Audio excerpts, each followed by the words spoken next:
Hey, gang. Uh, God, what day is it? It is Monday, July 15th. I've not recorded in 2 weeks. Not because I didn't want to, but life got in the way. Uh, this is the Wayward Skein. This is episode 47, I believe. And I'm Lynn, also known as Toll Baby, pretty much everywhere on the internet. I'm dressed super fancy today. You can see the big hole in my shirt right here. I am dressed for Renos. I was working with acetone earlier to get some glue off a wall, and then I started ripping off baseboards. So I am dressed completely slobby, and I didn't have it in me to change. And I wanted to get an episode up and out before Rob gets home from work in an hour and 15 minutes, maybe hour and a half. It's been a crazy couple of weeks. Sorry, I had a mask, I had goggles. I'm still acetone. Yuck. I have not. Um, wow, brain whoosh gone. I haven't gotten a lot of knitting done, but I do have a little bit to show you guys. So I'm hoping that. And I forgot something. So wait right here. And there's now a pause button on the record feature. Yes. Be right back. Oh my god, you guys, this is a total game changer. Podcasters will never have to be prepared ahead of time again.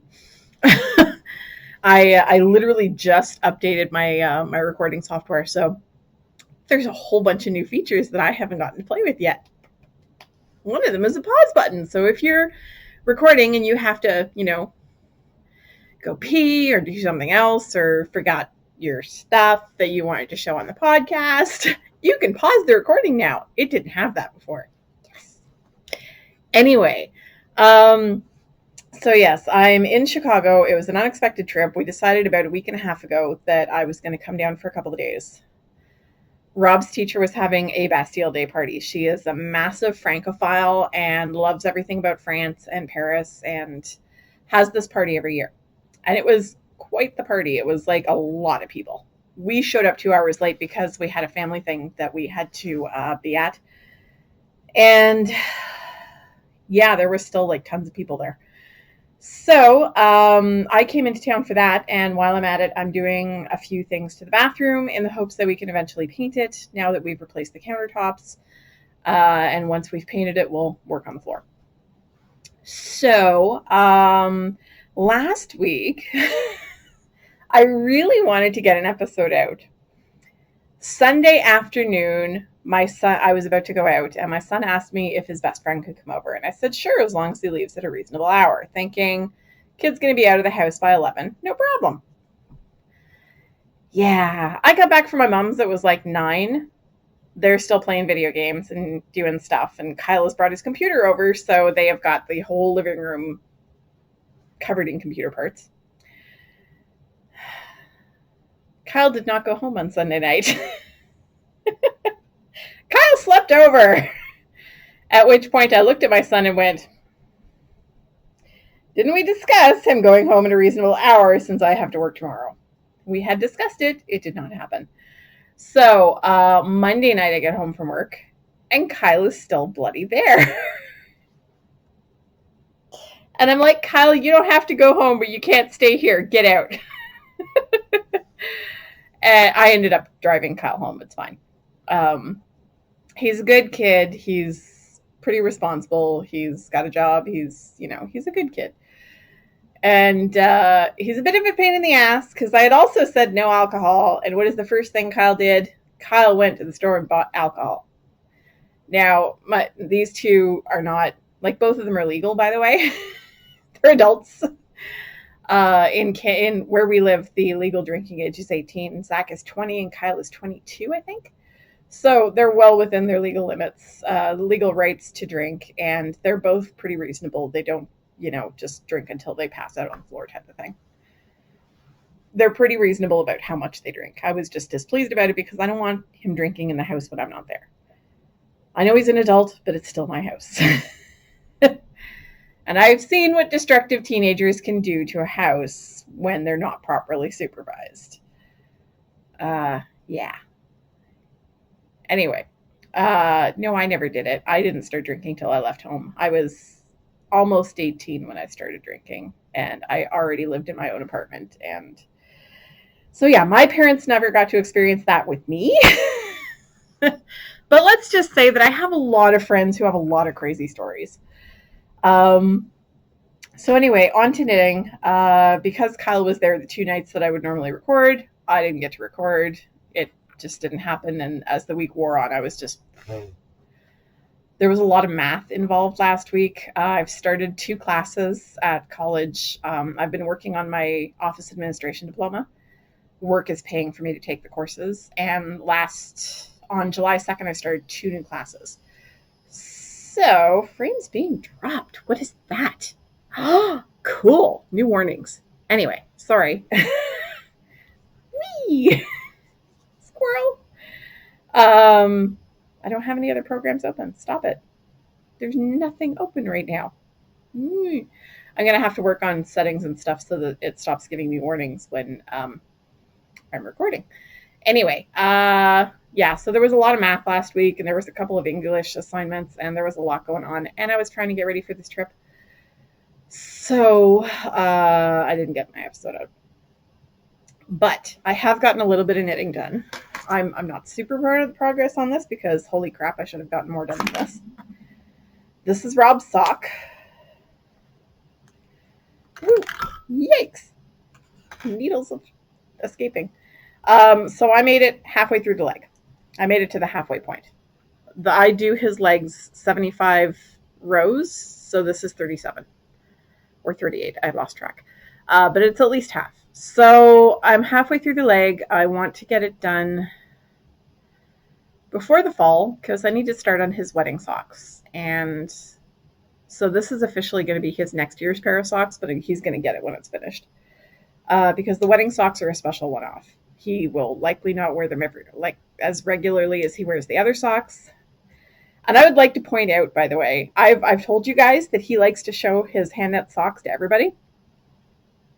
We were at his teacher's Bastille Day party, and he's showing off his socks.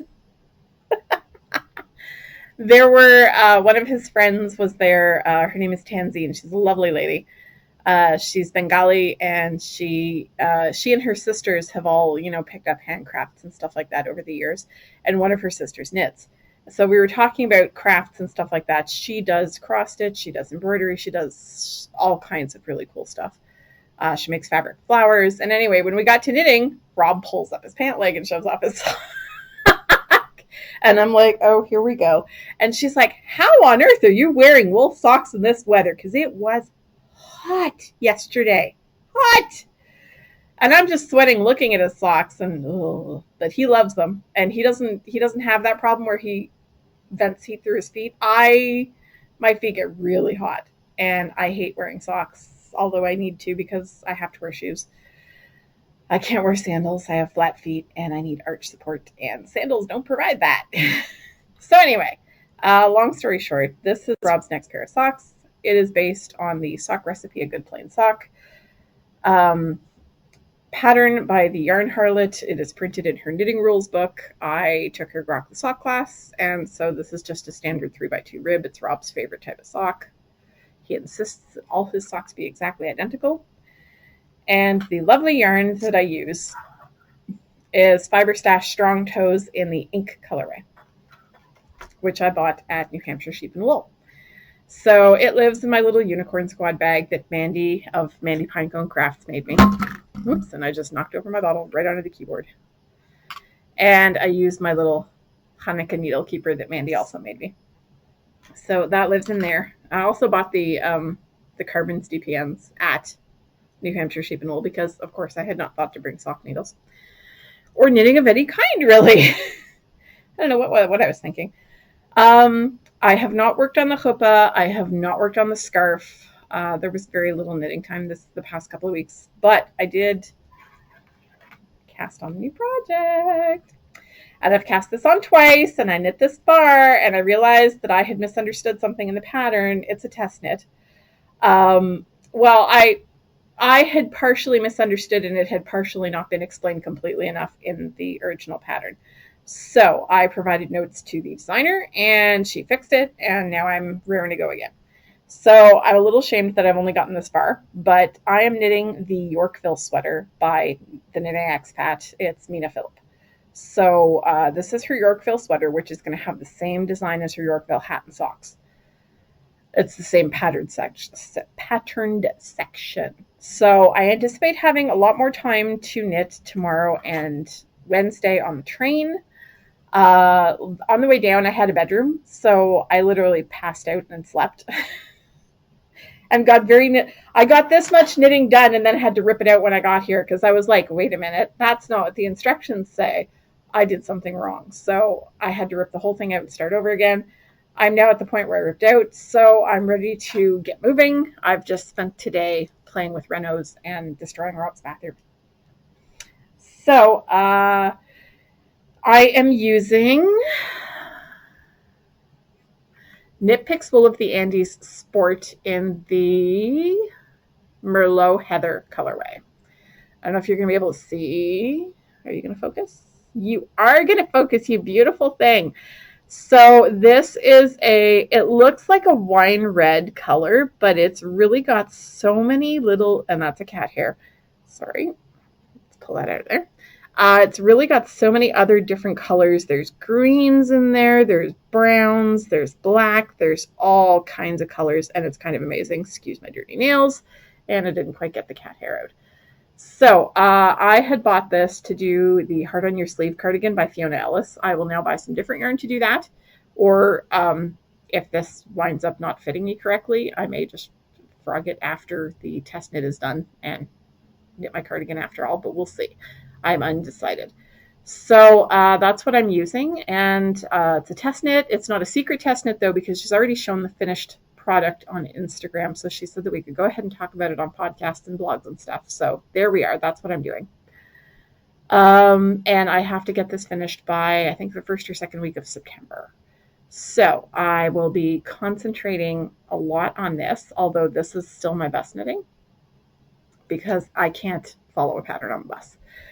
I just realized I have Albert Einstein hair right now. It's kind of, it's very humid here, and I went out earlier, and it's very hot outside. So yeah, that's been fun. The only other bit of knitting related stuff is a teensy little bit of stash. It's not yarn, but I bought it from a yarn company. How about this? Come on, you can do it. You can do it. Really? Come on. You can sew. Unfortunately, I do not have the steadiest of hands, so I can't force it. Anyway, there we go. That's a little too far away, though. Anyway, you can see what it looks like, obviously. It is a Pride Unity pin from Neighborhood Fiber Co. Let's see if it'll at least focus on. There you go. Look at that. Isn't it gorgeous? So you have seen before the t-shirt that I have with this pattern on it. And I bought that at Rhinebeck a couple of years ago. And this year she had pins made for Pride Month, which was in June.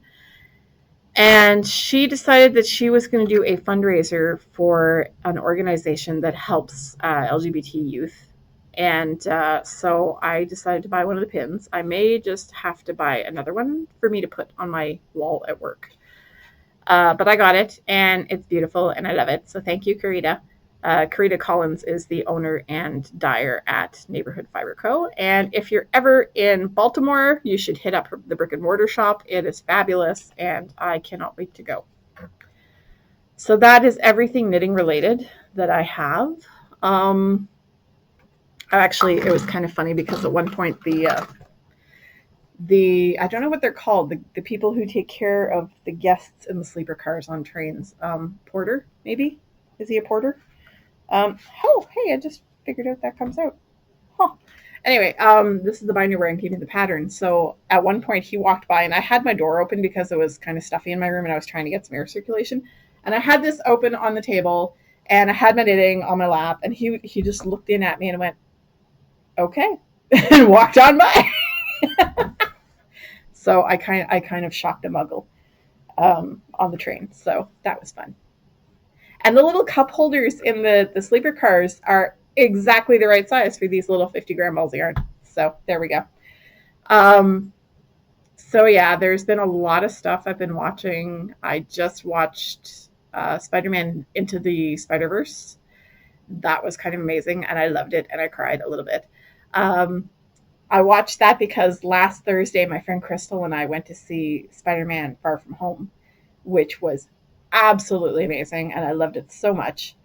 And it made me a little sad because it was the first film without a Stan Lee cameo. Made me sad. So there was that. I cried quite a bit during the movie, and I laughed a lot during the movie because it is hilarious. It was a really good movie. But the I can't say anything because I'm going to spoil Endgame for people who haven't seen it. So it was a really good movie. I enjoyed it, and that's all I'm going to say. I don't want to spoil Endgame for anybody who has not yet seen it because it's so worth seeing, and I don't want to ruin any bits for it. So Crystal and I went to the fancy theater where they will bring you food and drink and alcohol right to your seat. And they're very comfy seats. They're the recliner types that Marcus cinemas have in the States. But like there are menus in the seat pockets, and you can order food and alcohol. And I was like, leave it to Crystal to know the fancy theater. Wow, this is cool. So I told Rob about it, and we would definitely be going back because being served a Virgin Caesar and shrimp tacos at my seat, yeah. So we had a lot of fun with that. And on the way here, I got to pop in on my friend Elizabeth for a couple of minutes because I had to drive by her house to get to the train station. And I still had a jar of garlic stuff that I picked up for her last Rhinebeck. So I have not seen Elizabeth since before last October. We live in the same damn city. Except I have 2 jobs and she has a 2-year-old. So it gets to be a bit much. And sometimes online is the only time we get to talk. So that's like most of my friends at this point because I'm Miss Antisocial and don't get out much. But there we are. And yes, by the way, anybody who has noted the fact that I've been working on bathroom renos while the kitchen looks like this, yes, kitchen renos are planned because this is hideous. The yellow cabinets and the yellow countertops and oh God, it's awful. He bought the house from a contractor. The contractor had lived here for a number of years and had done little bits and pieces where he basically slapped plywood on things and then glued things to it. So the bathroom counter was plywood with little teeny tiles glued on. It looked awful. This is basically plywood with melamine stuck to it and trim badly glued on. The bathroom baseboard was this gray industrial stuff that you usually find in hospitals, and it was just slapped on around the room. So it's really awful, and there's a lot of stuff that needs to be fixed here before we can sell this house. So we're working on it.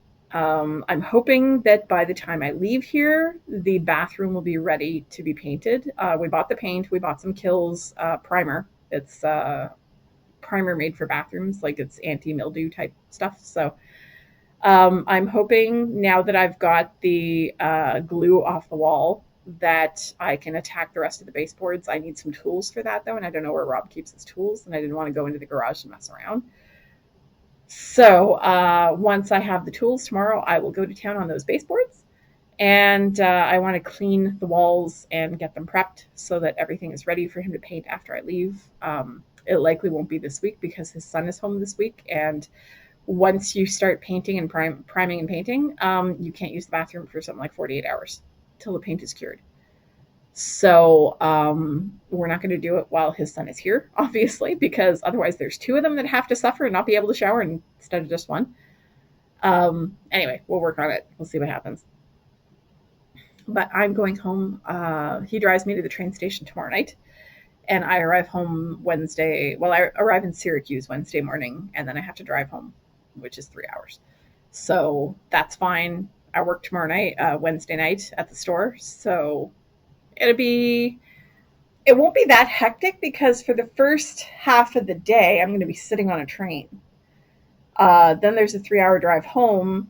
I'll probably have a break for an hour or two before I have to get ready to go to the store. And then I get to go through a short shift at the store. So it really won't be all that bad. And then I'm back to work on Wednesday. So I promise I will try to start recording on a more regular basis. I'm still working on getting an area in my bedroom where I can record so that I'm not stuck at the whim of my kids being in the room or not. Because my son very much resents having to stop gaming so that I can record. And yeah, anyway, we'll figure it out. I also want to have a better background than just the green sheet that covers my dining room window, since Rob has never put that particular curtain rod up. I would put it up myself because I do have power tools and I do know how to do things, but I'm not confident putting up anything that will hold weight in metal studs. I don't know how to do that. So for now, he is helping me, and he will do that the next time he comes down. So anyway, I just wanted to pop on and say hey and reassure you all that I'm still alive and I have not stopped podcasting, and I'm trying to get my life organized. Damn it, Kyle. So that's about it, and I'm going to stop this now because I've been waffling for 20 minutes. I don't have any other knitting to show you guys. I did finally finish that book. What was it called now? Damn it. The really, really bad true crime story I was reading by Ted Schwartz. It was awful. It ended pretty much the way I thought it was going to end, and I hated the book. The author seemed to be trying to legitimize the defense of multiple personalities. Since the book was released, multiple personalities has been denounced as the word I want is not inaccurate, but it's no longer an accepted diagnosis in psychological circles. Excuse me. So, I went into the book with a very heavy grain of salt, and the author had clearly made up his mind that the psychologist or psychiatrist, I can't remember what he was, Dr. Dell, who was the expert witness for the defense, was mistreated, and that he was treated unfairly, and that he really should have been given a better shot, and so on and so forth. And it honestly seemed like the book was written to sort of get this guy's career back on track. It was an awful book. The wife of Tom Bonney was the killer in the book. His wife apparently contacted the author a few times to see if she could get some kind of money out of the fact that he was profiting off her husband's story. And the author wouldn't speak to her. She refused to be interviewed for the book. It was that, honestly, it all wrapped up in like the last 3 pages, and it seemed very slapdash and pathetic. And the writing style was awful. The book was awful. It was very obvious that the author had a very, very heavy bias, despite the evidence. And yeah, I didn't like it. So now maybe I can read something I will enjoy. I may go to the used bookstore tomorrow morning that's around here. I really like the lady who runs it. She has a cat. It's fun. It's a great little bookstore. It's called Galaxy Books, and it's in Winthrop Harbor, Illinois. If you happen to live in the area, please go visit her. She's actually right across kitty corner from Black Cat Stitchery, which is a cross-stitch store on Sheridan Road. Those 2 stores are sort of my go-to around here, and I have not cross-stitched in a while, so I haven't gone to the Black Cat Stitchery. Now I will shut up and let you get on with your week, and I hope that everybody has a good one, and try not to pay attention to the news too much. I'm very angry these days, very, very angry, and yeah. So I will, without further ado, say goodbye and ask you once again to please be kind to one another. Have a great week.